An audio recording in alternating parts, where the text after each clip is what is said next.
Welcome to YouTube is Richie, and I apologize, Chris Jericho, for taking your trademark line. But I know, as well as my loyal rich fanatics know, that this is 2018. This is the year of the rich man. No more being broke. No more idleness. No more village girls.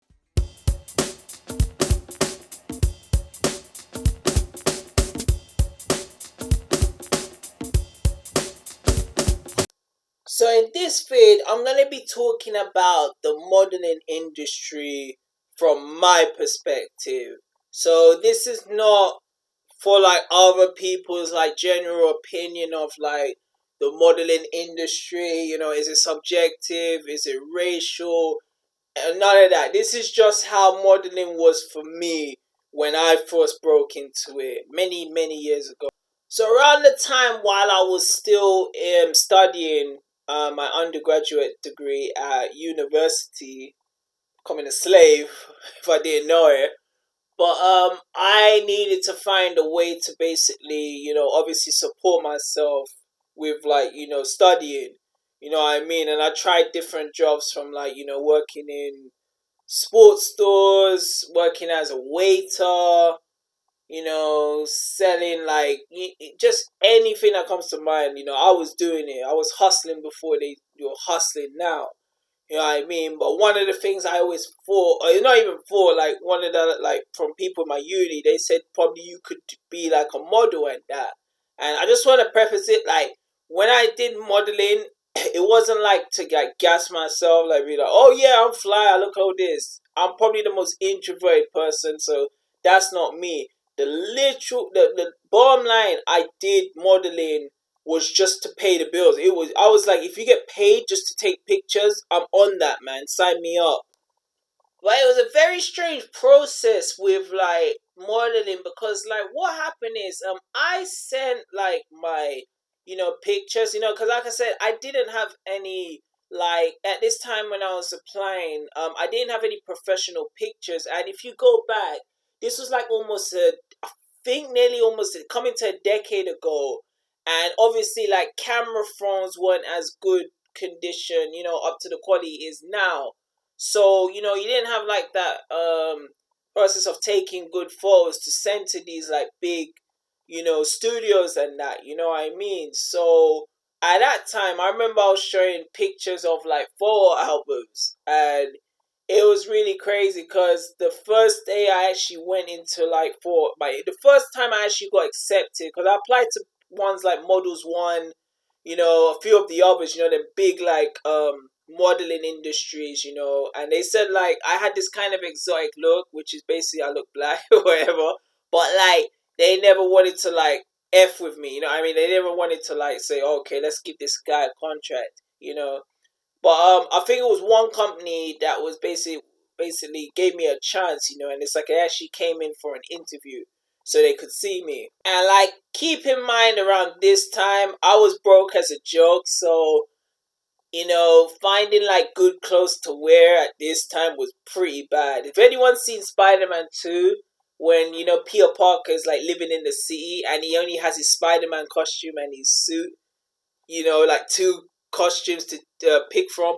That was basically me, man. Like picking like good clothes at that time was hard because, like I said, obviously if you're not working, if you're not getting any proper income and you're studying at the time, most of your money's gone to like obviously further your education. So I basically didn't have nothing. I was dead broke. So it was very funny. I remember like, when you go to these like modeling like jobs and that, you've got to wait for hours. That's one thing they'll tell you. You got to wait for hours, man. And I remember sitting in these rooms with like the most beautiful girls and sitting with like these most ripped, athletic, good looking guys. And I'm sitting inside there like, what the heck am I doing here? I think I'm the wrong person there. You know what I mean? But I remember like, like, because where I was kind of like this tower. So basically the boss was on the top, I was on the bottom. I walked into this top of the building to meet the person who wanted to like, was looking for these kind of like young urban models. And I remember opening the door and walking in, and I met this like, drop dead gorgeous woman named Sylvia. and she had this like this like Tatiana Ali from the Fresh Prince, like black assistant who was fine as well. And like the woman who saw me, she kind of knew I wasn't like this typical kind of like, like macho, like ego model, like I even told her in the interview, like she even asked me, she said, why do you want to do modeling? And I said, to be honest, I'm just looking for extra pocket money. I currently study now, just looking for a way to support myself. And she always found me funny and always thought like, I always looked like a kid, because I was like I said, I was in my early 20s then, and she always thought like I was just amusing in that. But it was funny though, at the time, she would show, I showed her my pictures on my phone and she didn't really care. She just kept on saying, oh yeah, he can be like this guy. Like, it was funny. There was a guy named, the guy who's on Hollyoaks now, Dwayne Bochi, I think that's his name, the Nigerian actor, showed a picture of him, like his headshot. And she said, I want you to be like this guy. And I saw this handsome black guy with shredded abs. And I'm looking at me and I'm like, how the heck can I get to that? You know what I mean? But she like kept on saying, oh, he can be this. She even picked up the phone and said like, oh, I've got a new black guy. She said that, I've got a new black guy. He can be this, he can be that, and I was just like, I'll sign what you ever want me to sign. Just show me the money. Then one of the craziest things happened on that thing, because what they don't tell you is like there's a lot of, I can't remember the agency for God's sake because it's so much years ago, but the woman there actually asked me for basically to pay some money, basically to do professional photo shoots, because she would say like, oh, you got the look, you got film, but we can't use these snappy pictures. We need you like in front of the camera to see how you're like, to see if you're confident. And I was like, cool, I'm down for it, How much is it? Like, 20, 30 pounds? And she was like, higher, 50? Higher. She said it was £300 to take professional pictures. And I was just like flabbergasted. I was like, I came for you to get money as a joke. Why the heck you have to take professional photos? And she told me something I still keep to this day. She said, because like I said, when these people want you to buy something, it's all promotion. She said, one of the lines I always say today, she said, you have to always invest in yourself. So when you get money, you got to use that to invest yourself, to make you look like more grand. You know what I mean? So she said that to me, and that kind of gave me that kind of thing of like, why not? How many times are you going to have a chance to do this? So straight on that spot, I didn't have the money. I used my cha-ching credit card to pay like £300 just to take a photo, just to take photos, not even signed to them on a contract. It was just to take studio photos. And man, was it mad. The second, like, I was like shaking, the card readers. I had my credit card and I like put it in the first time. I put a wrong pin. So it's like, what the heck am I doing? Because I think I only had 300 limit on my credit card. That was my get out of jail card. So I put that in. I put the wrong code. It didn't work. And I was like, haha, yeah, she'll probably say I can go home. But she said, try it again, Rich. I was like, okay. Pressed it again. It worked. And I watched the receipt come out and I just felt like, what have I done? The second that went through, she got up the seat and hugged me.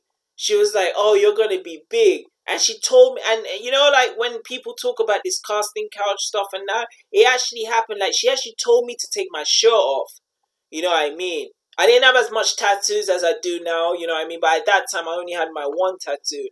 But she told me to think, and she was like, oh, your skin's so good, you're going to be, oh, you're so smooth. And I'm like, yeah, in my mind, I'm like, yeah, you would say that I just took 300. But outside, I was like, whatever, just make me a star. And like, the worst thing about this is, and I wouldn't advise anyone to do this, is like, when I did this, like, decision to go in the thing, I didn't tell anyone, I just thought like it's something I gotta do by myself, Don't do that, y'all, man. If you can, if you got a friend or like a family man, take them with you to like these agencies, man, just so you got that support, because trust me, you don't want to be in this place for the first time. They can kind of use you and you won't see it because you want something from them.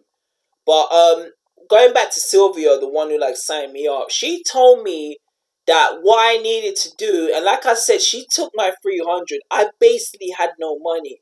She basically told me I needed to go to Top Man, Zara, not H&M, but you know them like elite kind of like fashion stores, and you need to get clothes to basically look like a model. She'd say like you got the look, but you need to like dress like you're somebody and that. And in my mind, I was like, literally, I gave you basically all the money I had. I've only got money to get to uni and that. You know what I mean? So it was funny. She would even them times I was around like stores and that, and I was contemplating, should I buy this or should I not? She would call me on my phone saying that, how's the shopping going? And I'm like, oh yeah, it's going great. And she would laugh saying like, you're funny and that. But she said basically buy all these clothes, keep the receipts. After the photo shoot, you can return them back. I didn't do that. I actually didn't even go in Top Man or Zara, because I was always intimidated in this place. I prefer like going into like comic book stores and that. That's more around my kind of flavor. But like I didn't do that, and the worst thing is I didn't even tell her that. So the worst thing that happened is when the photo shoot day actually did come, I remember I took a day out of uni to go there. It was sad because I basically went around my house and I just searched for any clothes that would make me look like somebody, like a star. You know what I mean? There was one cool top I liked. You know what I mean? I actually opened my wardrobe and I had this kind of like blue kind of rave shirt, kind of like what Chris Jericho wore, like in the early 2000s. That silver one when he debuted against The Rock. That was the only one I liked. And I stole like a suit from my dad. Like this fake Armani suit head to toe, and I got the tie. But other than that, I bought the worst, trashiest clothes. Because like I said, at the time, I didn't know. You know what I mean? I've never had that kind of thing of like, I was like in my university time. I had no ideas about like, going out, what it's like to dress and that. You know what I mean? Because around this time, I only knew about like PlayStation and obviously like Batman comic books, you know what I mean? I'm a nerd. So it was this weird kind of thing to be someone I'm not, you know what I mean? Just because of the way what I need to be to land this position. Man oh man, was it really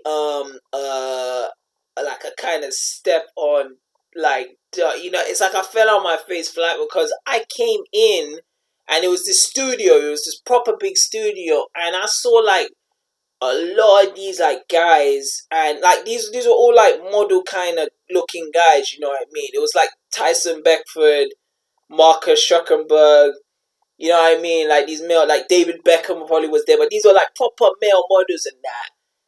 And these lot had like proper, they bought suitcases with iron clothes to basically what they were gonna wear for each photo shoot. Because I honestly, when I came in, I didn't know. I knew we were gonna be there for a while, but I didn't know like it was gonna be like you would have to have another like outfit. Like you'd have outfit one, outfit two, outfit three, and I was like, what the fuck? I was trying to duck out and go home, but they found me and said, "Oh, Richard, you're the first one to take the photo shoot." And I was like, "Oh my gosh!" When everyone brought a suitcase to do this shoot, I bought all my stuff in this kind of like bag. Like I had my like Suntrap backpack, and I had like a side bag. You know what I mean? It's like I just walked out of JD Sports. You know what I mean? And man, the looks that these lot gave me, like when I came in, they were like, man, this is the guy. You know what I mean? It felt so embarrassing. And yeah, because I don't know, like most of the fashion industry are this kind of like European. Like the two guys I met were these Spanish guys, they were wearing like Louis Vuitton, Armani. They were wearing like the best fragrance and that, what I mean? That whole kind of like modeling thing, that's what they were. And they saw me and they looked at me saying like, they kept on asking like, how old are you? Oh, you look so young. You know what I mean? And they were gonna say, they're like, the clothes you're wearing is cheap and that, but they kind of had this thing that because I gave them the receipt, I had paid to, the one who signed me, Sylvia, the one who scouted me, and it showed the £300. So in their mind, they kind of like, well, we've got £300 from this guy, whether they want him or not, it's up to him, So they let me take the photo shoot, and I remember being in that photo shoot, especially when I saw all the other guys being prepared. Even there was a few girls there, you know what I mean, who looked fabulous. And I remember being there, just being so nervous and just being like, man, I've never had these kind of shoots. Because what happens is before you actually take the photo shoot, they do your makeup and they ask you like what you want to do. They sprayed, my hair was short at the time, so they sprayed my hair with oil sheen. They put all this makeup on my face. And I'm like, they would ask me questions like I'd done modeling before. And I'm like, yeah, yeah. Oh, word, yeah. Oh, okay, that's how you brush your teeth at night. Yeah, yeah, yeah. I didn't let them know like I was a rookie. You know what I mean? Because they don't even tell you how to pose in front of the camera. They're like, you either have it or you don't. So it was really crazy. I remember when I was standing in front of this room, there's like about six. There's like the main photographer, there's one holding the lights, another person on the makeup, they're just all looking at you. And you're basically meant to be sitting there and take shots, you know what I mean? And it was weird because I remember just taking these pictures and I'm like, I look like I'm 14, oh wait, I'm 20 and I'm like around 20s. I look like I'm 14. And they're asking me to like, Madonna Vogue strike a pose. And I'm like, what? But yeah, I end up like taking the photo shoot. There's even some pictures I have that, are lost in time somewhere. I don't know if the studio still has it or not, but some of the whack ass clothes I brought, it was like I dressed like from Everybody Hates Chris, and I was Chris, and I remember taking these photos and in my mind I'm like, I can't believe I came to this, it's like I wasted all that money, you know what I mean? And I remember just taking these photos and I was like, man, they're never ever gonna sign me, you know what I mean? It kind of took pressure off me then at the end, you know what I mean? Because they were taking the photos, they weren't even saying like, oh good, good, oh yeah, yeah, give me this, oh bend down. They didn't care. They were taking the photos, and once that was done, they just went next. And when they checked the photos after, the two Spaniard guys I spoke about earlier, they were like, what's wrong? It's like you have no confidence in it, man. You're shy, Like, the way you look, you should be very, like, macho. You should be, like, proud of that. You know what I mean? And I was trying to say, like, I'm actually kind of shy. I got bullied in school, like, I'm waiting for my mommy to come, right? I was just kind of thing, but, like, it's one of them things, them kind of things when you go to like a job interview and when someone's gonna sign you, you can already have that good feeling. Just them, like, you've got them like, oh yeah, this went well. I knew from the second I finished with them that day, I knew they weren't gonna call me back, and I was absolutely right. They actually did call me back. No, actually, they didn't call me back. I had to call them. And she basically said, yeah, the guys didn't want you. But she never told me literally why, but I kind of knew. I even met her one time and she said, like, it's like you said, like, the confidence is there. You've got, like, whatever, like, the quote unquote, like, the look. But, like, you need to, like, dress kind of like a star. You know what I mean? It's like when you see, like, Dwayne Johnson on TV. Even when he was right back in all the days, he's already a nice, handsome guy. But what makes him the star is the way he dresses, He's able to flash and he's able to back it up from the way it looks and that, So that's one important lesson I took from Sylvia was like, investing in yourself, you know what I mean?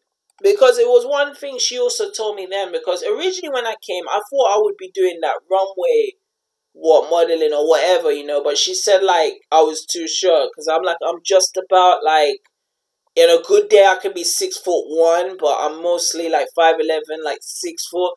But she was she said to be like catwalk, they need like these, like David Gandy, they need these like 6'2", 6'3", like man over man, like trees. They need them to be what runway catwalks and that. And he said that she told me like I would be very good for like catalogs, editorial modeling. You know what I mean, like magazines. That's what she said. You know what I mean. And she basically told me that basically the thing with like ethnic guys and black guys, ethnic and I would say black guys in particular. She said that like obviously ethnic and more like specifically black people, they're obviously not like a wide range of like target audience, you know what I mean? Like mostly you will go to these modeling and fashion shoots and they want like a general round of white people, you know what I mean? Because again, that's what sells obviously to the media, they need to see white faces on it. So you'll come and see these modeling things, and modeling, the people who what they want, the models that they want for the show, they could say like, well, we want another black person, we want another Asian, So where you're on this kind of, fight, trying to like duke it out with other black people for just one spot, there's like a whole like crew of white people that get immediately put in.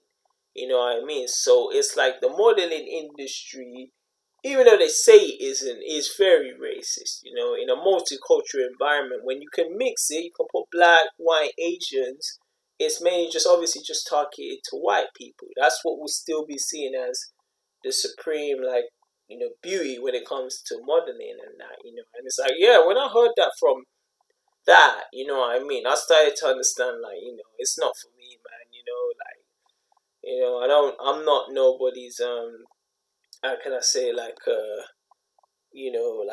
minority, especially on that kind of thing, because what I really understood is modeling is really subjective, man. There's a lot of ugly